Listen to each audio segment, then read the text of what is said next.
You are now listening to theGrio's Black Podcast Network, Black Culture Amplified. My name is Michael Harriot. I'm your favorite white peopleologist. I'm here every day to tell you what's going on in the village. And of course, today is Wypipo Wednesdays. Every Wednesday, we dedicate to our favorite white subject. We explore the world that is whiteness, because this podcast would never exclude a group based on color, creed, or race, or how they season their food. We would never do that. We explore what's going on in the white jungle out there. I'm Michael Harriot, world famous white peopleologist, and this is theGrio Daily. When Stokely Carmichael and the leaders of the civil rights movement in Lowndes County, they call themselves the Lowndes County Freedom Organization, decided to get into politics, they had to get themselves a mascot, right? And the mascot for the Democratic Party was a white rooster. It stood for white supremacy. And so Stokely Carmichael and the people who believed in armed self-defense, they got their own mascot. And they created like this tiger, but it was black, right? Like a puma from South America.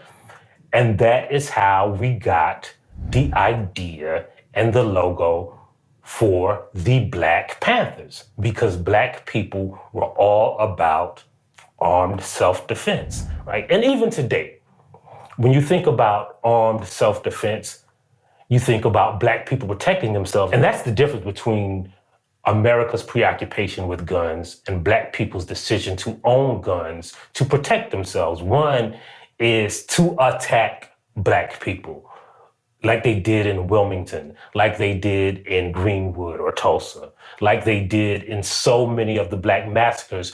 So many of them happened after whites disarmed black people. So whites' preoccupation with guns was a tactic about controlling the black population. And it was a political tactic too. When you mentioned a lot of these massacres during Reconstruction, during the Civil Rights Movement, during Red Summer, they were about not just disarming black people, but suppressing the black vote. That's a great way to do it, right? So whites' preoccupation with guns is closely related to voter suppression. Like black people weren't just like sitting back, chilling, not voting. The reason they didn't exercise their right to participate in democracy was because there were some people on the other side of that camera with guns. That's where black armed self-defense came in handy. So you can't separate America's preoccupation with guns from the quest for black freedom, even today. So let me tell you about this guy named Rakim Balogun. He was adamant about the self-protection. He was adamant about gun ownership. He was a Second Amendment advocate, right? And so he would go to gun shows and buy guns legally, right? But then the FBI came out with this directive, this memo that says black extremists embedded into the Black Lives Matter movement are going to attack police officers. Now, they never offered any proof of this so-called black identity extremist, except for one guy, this guy, Rakim Balogun. Rakim Balogun never said he was going to attack a police officer. He never wrote it. He never said it on social media. He never told anybody. There was no evidence that he had ever planned to commit violence with guns. He said that he bought his guns because of armed self-defense. But they arrested Rakim Balogun. He was the only person to this day who was ever arrested as a black identity extremist. But when he went to court, the judge says, like, what are you doing? Like, do you have any evidence that this guy was going to commit an act of terror? Do you have any visual or statistical or written evidence that this guy was going to attack police officers? Tell me what constitutes black identity extremists. And the FBI couldn't do it. They couldn't offer an example. They couldn't even say he was going to do this like this previous black guy did it. To this day, there is no example of Black identity extremism. It is a tactic to disarm Black people from protecting themselves with the Second Amendment that was created to disarm Black people. So Rakim Balogun was eventually set free, but they didn't stop. See, during the George Floyd protests, this dude named John Johnson, he was the leader of the largest Black militia in the country, right? They called him Grandmaster Jay. And Grandmaster Jay saw what Kyle Rittenhouse did during the George Floyd protests. Grandmaster Jay saw the 3%ers come to Ferguson. He saw these militias come to the George Floyd protests. He saw militias, white militias, show up every time there was a Black protest. And he decided, well, my militia is going to show up at a protest to protect the Black protesters. So when police in Louisville, Kentucky killed a woman named Breonna Taylor, John Johnson, Grandmaster Jay, and his militia showed up. And they showed up with their guns, the same kinds of guns that the white people, the white militiamen showed up with. As a matter of fact, he had an AR-15, which was exactly like Kyle Rittenhouse used in Kenosha, Wisconsin. Now, Kyle Rittenhouse shot 2 people at a Black protest when he was summoned by white militiamen to come and protect the property. Remember what George Mason said? They own their guns to protect property. So Grandmaster Jay didn't come to protect property. He came to protect Black people's lives. And he showed up there with this AR-15. And there were snipers and SWAT teams on the route. And someone said that Grandmaster Jay pointed his AR-15 at a cop. Now, of course, he didn't fire. Unlike Kyle Rittenhouse, he killed absolutely 0 people. But Grandmaster Jay was convicted of assaulting a police officer. He didn't fire at him. He didn't shoot anyone. He didn't even say, I am going to shoot a police officer.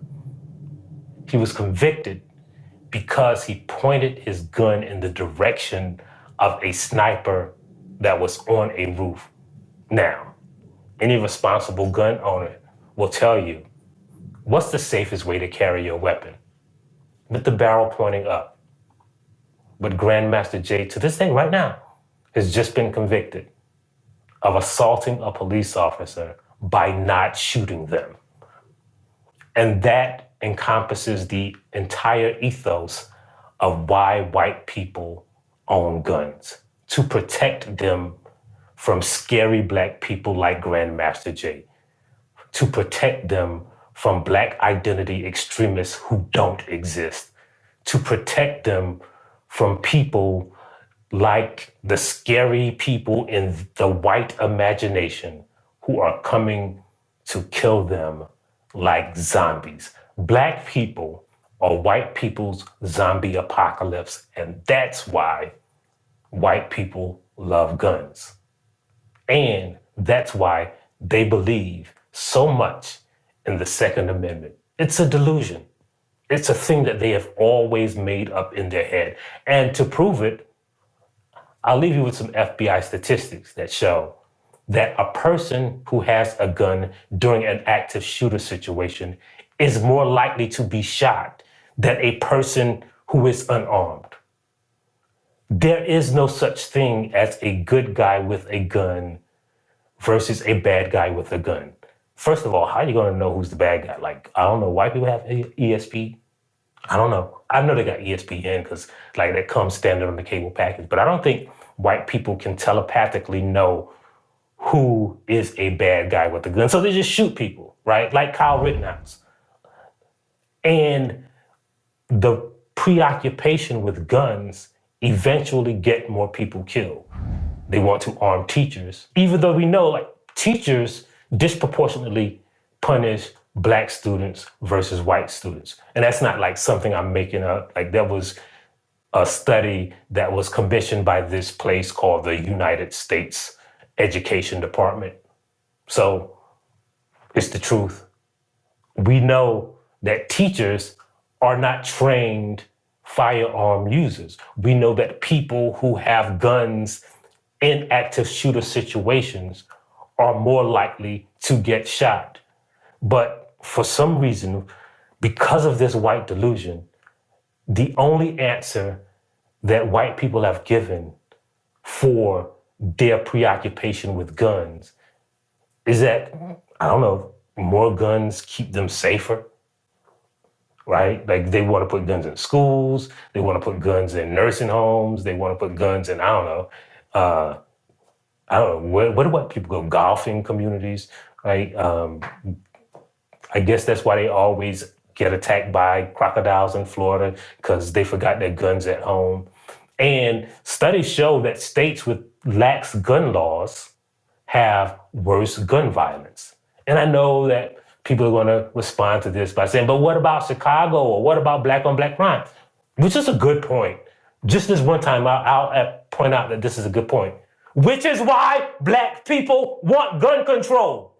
Like, you don't see black people at parades saying, ooh, I'm glad that guy got shot. Black people are pushing for gun control, even though it protects us, because we know that the black on black violence in inner cities is caused by a lack of gun control. And the reason that there is a lack of gun control is not so black people can protect themselves. It's because white people think guns will protect them. And I'll just say one last thing, right? So there's this, for some reason, there's this imaginary thesis that if more black people own guns, then they would create gun control laws, right? Like if more black people own guns, for some reason, white people get scared, and then, they'll start pushing gun reform laws. And so black people should buy guns if they want gun control, which is on its face a reasonable conclusion, except white people don't follow the law, right? Like when the KKK came to Monroe, North Carolina to shoot out and to shoot at black people, they weren't following the law. When they burned down Greenwood, they weren't following the law. When they were murdering slaves, okay, they were following the law then, because there was laws that said slave masters could murder slaves, but still, right? Like the people who showed up with guns in St. Louis, that couple that was standing on their lawn, brandishing their pistols in their AR-15 when black protesters were walking by, doing absolutely nothing to those people. They weren't following the law. They were convicted. So white people's preoccupation with guns, it doesn't mean that they are following the law. Right? That's why the gun show loophole exists, because they will go to gun shows and purchase firearms without background checks. White people don't have to follow the law, right? White people do more drugs than black people, and black people are arrested disproportionately. So that thesis presupposes that white people follow the law, and it presupposes something else. It presupposes that unlike George Mason, unlike those white slave masters, unlike the white men during Reconstruction, unlike the White League, unlike the KKK, unlike all of the white supremacist organizations, unlike the militias, unlike the Three Percenters, unlike the Proud Boys, it presupposes that white people have the law applied to them. Because, none of those white people I mentioned, not the people who burned down Greenwood, not the KKK members who shot at Robert F. Williams, not the Three Percenters, not the Proud Boys, none of them have been convicted. Not like they convicted Grandmaster Jay, not like they convict every black person who brandishes a weapon, which is a great point about black on black crime. It's not like we are for black on black crime, but the black people who shoot black people and who shoot white people are always convicted. But the law is not applied to white gun owners. So that narrative that Black people buying guns will somehow spark gun reform is not backed by history or any kind of evidence. What it is backed by is this crazy American preoccupation with guns. And that's why, to understand white people's preoccupation with guns, to understand why white people have this delusional idea that guns will protect them, you have to understand how afraid they have always been of Black people and how that has led to white supremacist murders throughout the history of America.